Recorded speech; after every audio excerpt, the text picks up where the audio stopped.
My name is David, and for over 20 years I believed our marriage was a fortress of trust and unyielding devotion. My wife, Anna, and I had built a life rich with shared dreams, quiet evenings, and the simple pleasures of a stable partnership. Yet even the sturdiest fortress may harbor cracks hidden from view. I learned this truth on an autumn evening when fate conspired to unearth long-buried memories, shattering the delicate equilibrium of our life. It began innocuously enough. Anna received an invitation to a high school reunion, a nostalgic gathering meant to reconnect old friends and revisit moments of youth. I encouraged her to attend, convinced that such events only enriched one's sense of identity. I never imagined that the reunion would stir ghosts of the past. That night, beneath the glow of vintage chandeliers and amidst the laughter of former classmates, Anna encountered Michael, a name from a time I had scarcely heard her mention. Michael was her college sweetheart, a young man with whom she had once shared a passionate, reckless love that burned brighter than any present flame. I watched from a distance as Anna's demeanor subtly shifted. Her warm smile, so often reserved solely for our intimate moments, now broadened when she exchanged greetings with Michael. His presence seemed to awaken something dormant in her, a spark of wild, unbridled emotion. I felt a prickle of unease as I observed the gentle touch of his hand and the lingering glances they shared. In that charged atmosphere, every whispered word and secret smile resonated like an echo from a forbidden past. After the event, Anna returned home in a reflective silence that contrasted sharply with her usual cheerful disposition. I noticed her eyes carried a wistful quality as she recounted fragments of the reunion, a story of old friends reunited, a surge of nostalgia, and a fleeting moment with Michael that she described as unexpected.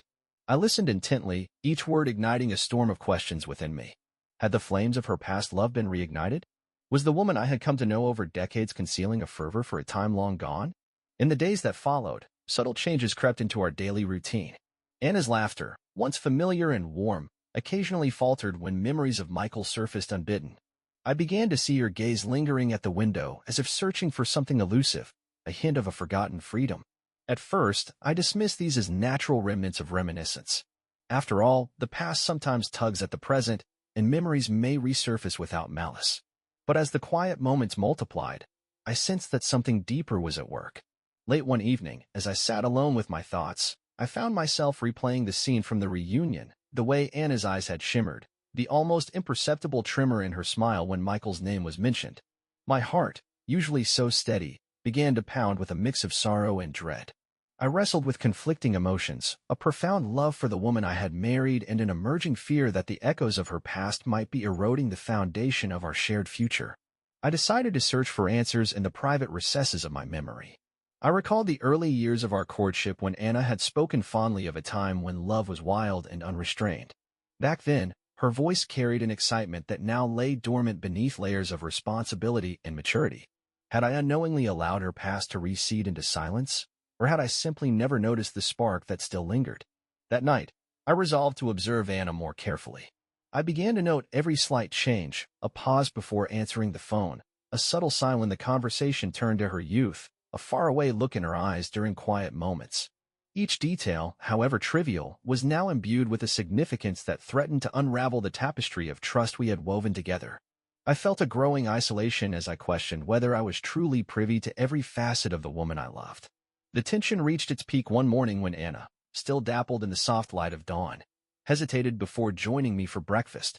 Her fingers trembled as she stirred her tea, and her eyes darted away when I tried to catch a glimpse of her thoughts. I mustered the courage to gently ask about her mood, but her response was evasive, a simple, "just tired," that did little to dispel the darkness gathering in my heart.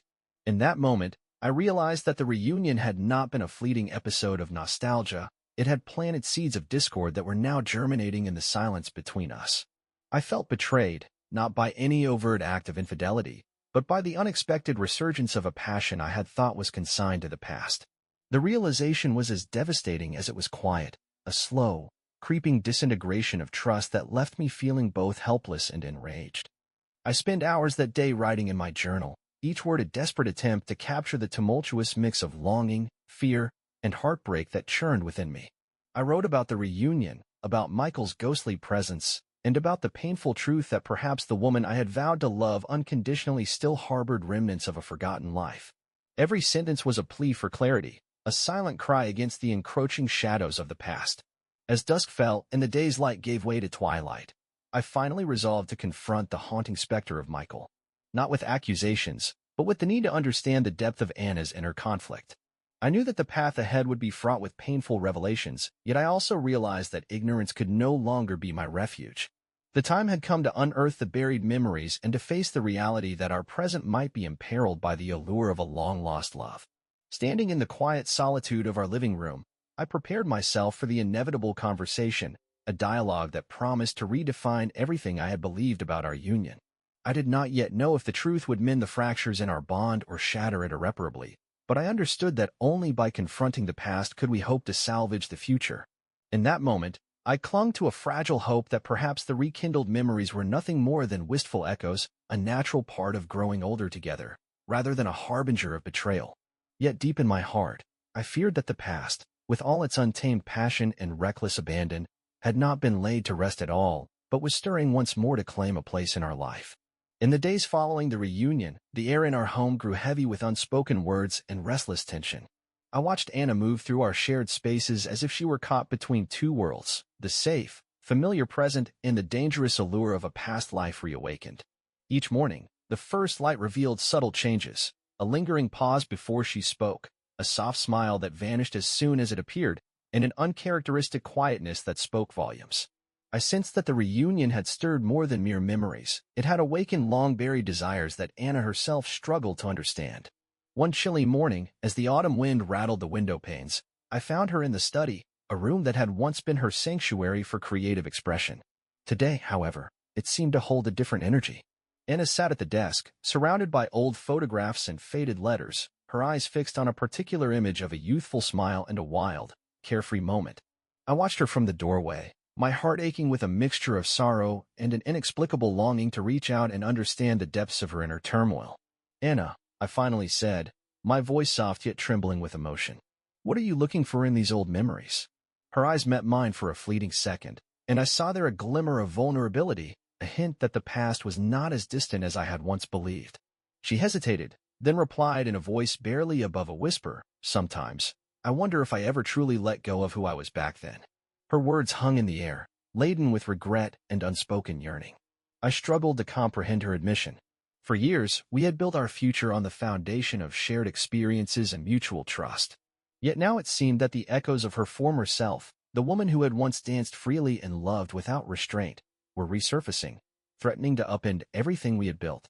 I felt torn between a desperate need to preserve our present and an unsettling curiosity about the desires that still lingered within her.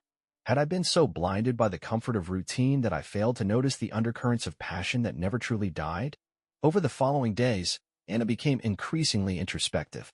I noticed her withdrawing into herself, spending long hours in quiet contemplation. There were moments when I caught her glancing at her phone with a longing that I could not decipher, or pausing as if she were waiting for a message from a time gone by. I began to realize that the reunion had ignited a spark, one that kindled memories of a reckless love, a time when she had embraced life with abandon. This rekindled passion, though dormant for years, now flickered dangerously close to the surface. My own emotions were a turbulent mix of jealousy, confusion, and a deep-seated fear that our marriage was unraveling. I wrestled with the notion that love, however deep, might not be enough to suppress the restless pull of the past. In the quiet solitude of our evenings, I found myself rereading old letters and photographs, searching desperately for clues that might explain this awakening of long-buried desires. Every detail, every whispered word from those distant days now seemed imbued with a power that could not be ignored. One evening, as a soft rain pattered against the windows, I approached Anna with a cautious tenderness. "Can we talk?" I asked, my voice heavy with a mixture of apprehension and longing for clarity. We sat together in the dim glow of our living room, the silence between us charged with unspoken questions. I asked her about Michael, about the moments at the reunion that had clearly stirred something within her. At first, she denied any lasting impact, insisting that the encounter was a fleeting spark of nostalgia. Yet as our conversation deepened, her resolve began to crumble. She confessed that Michael's presence had reminded her of a time when she felt alive in ways that our current life, with all its responsibilities, could not match. Her admission was both painful and illuminating. I learned that beneath the calm surface of our 20-year marriage, there existed a hidden world of emotions, a secret reservoir of longing for a past that had once defined her very being. Anna spoke of nights spent reliving memories through old music and letters, of a yearning for the uninhibited passion that had characterized her youth. I listened, my heart heavy with both empathy and the growing realization that our future might be at risk if these desires were left unaddressed. As days turned into weeks, the conflict between the past and present deepened. Our home, once a refuge of shared joy, now seemed to echo with the sounds of old laughter and the silent murmur of secrets. I struggled to reconcile the Anna I knew, the caring, steady partner, with the woman who sometimes appeared lost in the reverie of a time that no longer existed. The boundaries between duty and desire blurred, leaving me to wonder if our love was strong enough to withstand the onslaught of memories and emotions that now threatened to tear us apart. In those quiet moments of reflection, I began to understand that the awakening of Anna's long-buried desires was not a simple matter of infidelity, but rather a profound internal struggle. A battle between the comforts of a familiar life and the siren call of a past filled with raw passion. I realized that to move forward, we both would have to confront these shadows head-on, acknowledging that the past, however alluring, could not be allowed to undermine the life we had built together. That night, as I lay awake under the heavy weight of my thoughts, I resolved to embark on a difficult journey, a journey of honesty, introspection, and perhaps painful reconciliation. The path ahead was uncertain, and I feared that the echoes of a forbidden past might yet claim our future. But I also knew that only by facing these long-buried truths could we hope to forge a way forward, to heal the wounds that now marred the fabric of our marriage. The weeks that followed our long conversations were marked by a slow, inexorable descent into a realm of heartache and betrayal. I began to notice changes in Anna that I could no longer dismiss as mere nostalgia. The once familiar warmth in her eyes had given way to a distant, almost haunted look, a gaze that suggested the past was no longer a quiet memory but a living, breathing force within her. Every interaction between us, every shared moment, carried the silent tension of a secret too powerful to be contained. Late at night, when the house was silent and the darkness amplified every whisper, I found myself confronting the unbearable truth. The rekindled desires were not confined to wistful recollections. They had begun to manifest in actions, furtive phone calls, mysterious outings, and an emotional distance that grew with every passing day. I felt as though I were watching a slow betrayal unfold, like petals falling from a once vibrant flower, until only the barren stem remained. One fateful evening, as I returned home from work earlier than usual, I discovered evidence that confirmed my deepest fears. In the soft glow of our study lamp, I saw Anna's phone illuminated on the desk, its screen displaying a message from Michael, a message brimming with intimacy and longing. My heart pounded as I read the words, each sentence a confirmation of a betrayal that I had long suspected but had hoped would never come to pass. It was not merely a rekindling of old emotions, but a deliberate crossing of boundaries that should have remained forever closed. In that moment, a wave of anguish and anger crashed over me. I felt deceived not only by the actions of the woman I loved, but by my own inability to see the signs that had been there all along. The evidence of her betrayal was irrefutable, and the pain was as acute as a physical wound. I spent that night in agonizing silence, grappling with the reality that the Anna I had known was slipping away, replaced by someone consumed by the allure of a forbidden past. The following morning, the atmosphere in our home was unbearably thick with tension. I confronted Anna with the evidence, my voice a mixture of sorrow and rage. "How could you let this happen?" I demanded, my words trembling with disbelief. Her eyes, red-rimmed and filled with regret, met mine with a resignation that broke my heart.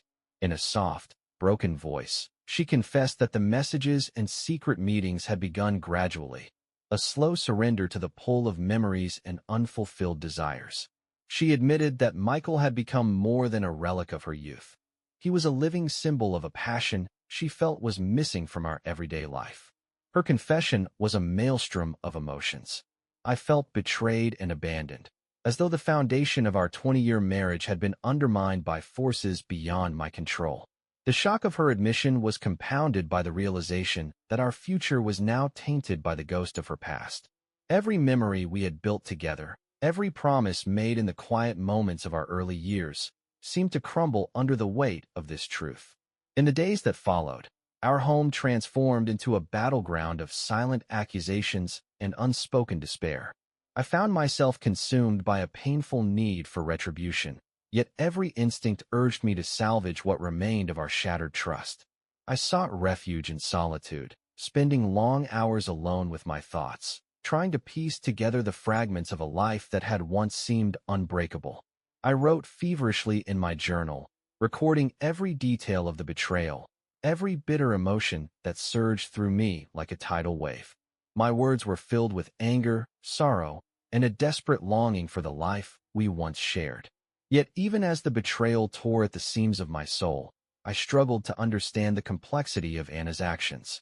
I knew that her choices were born not solely of malice, but of a deep-seated longing, a desire to reclaim the youth and passion she felt slipping away in the mundane routine of married life.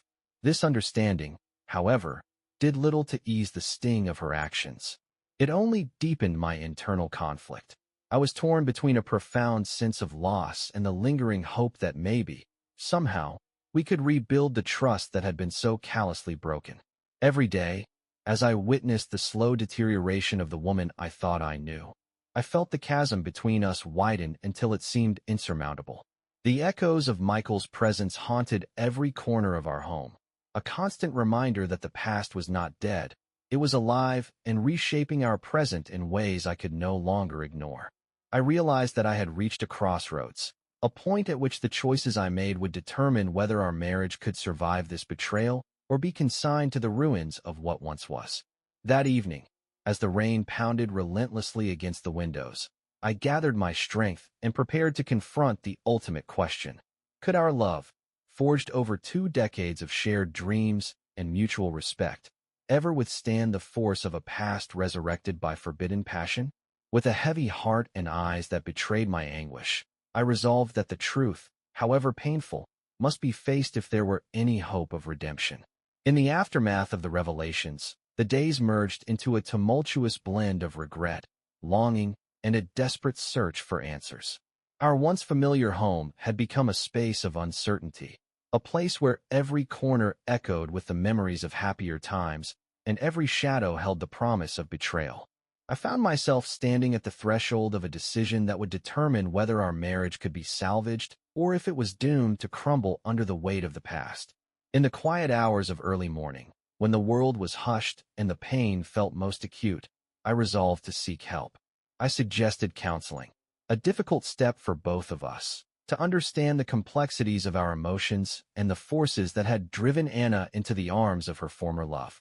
Reluctantly, she agreed, and we began a long, arduous journey of therapy sessions, heart-wrenching conversations, and moments of raw vulnerability. Each session forced us to confront not only the betrayal itself, but also the deep-seated wounds that had long festered beneath the surface of our lives. I learned that healing is a process, a slow, painful evolution that demands honesty, forgiveness, and an unwavering commitment to rebuild what has been broken. In therapy, Anna revealed the depths of her internal conflict, the agony of realizing that the passion of her youth, though fleeting, had awakened a desire for a life that seemed more vibrant, more alive. She spoke of feeling suffocated by the routine of married life, of yearning for the wild abandon of a time when love was unbridled and free. Her words were a confession of a soul torn between the comforts of stability and the allure of a forgotten passion. For me, the journey was equally painful. I grappled with feelings of inadequacy and betrayal, questioning whether I had failed to nurture the spark that once bound us so tightly. I pored over memories of our early days together, moments filled with hope and exuberance, hoping to find clues as to when the divide had begun. In those solitary moments, I discovered that the road to healing required not only understanding Anna's inner turmoil, but also confronting my own shortcomings. I began to realize that while the betrayal had cut deep, it was also an opportunity to rediscover myself and redefine what it meant to love and be loved. Slowly, the rigid walls that had separated us began to show signs of softening. We started to share our innermost fears and desires, the secrets that had long been hidden behind a facade of normalcy. There were days when we would sit together in silence, simply holding each other as we navigated the storm of emotions that threatened to engulf us. In those moments, I sensed that the love we had built over 2 decades was not entirely lost. It had been obscured by the pain, but it still flickered like a fragile ember waiting for the right moment to be rekindled. Yet, even as we worked to mend our bond, the specter of the past loomed large. Michael's name became a whispered refrain in our conversations, a constant reminder of the passion that had nearly torn us apart. I struggled with the idea that no matter how much we tried to move forward, the memories of that forbidden love would forever cast a shadow over our present. Every time Anna's eyes softened with recollection, I felt a pang of jealousy and sorrow, as if the ghost of her former self were slipping through our grasp, threatening to steal the future we so desperately sought to protect. In a particularly poignant session with our counselor, Anna admitted that part of her betrayal was not solely about Michael. It was about a lost piece of herself that she had yearned to reclaim. She confessed that, for a brief time, she had believed that reconnecting with her past might restore a sense of freedom and identity that she felt had been stifled by the conventions of our married life. Her honesty, though painful to hear, was a turning point.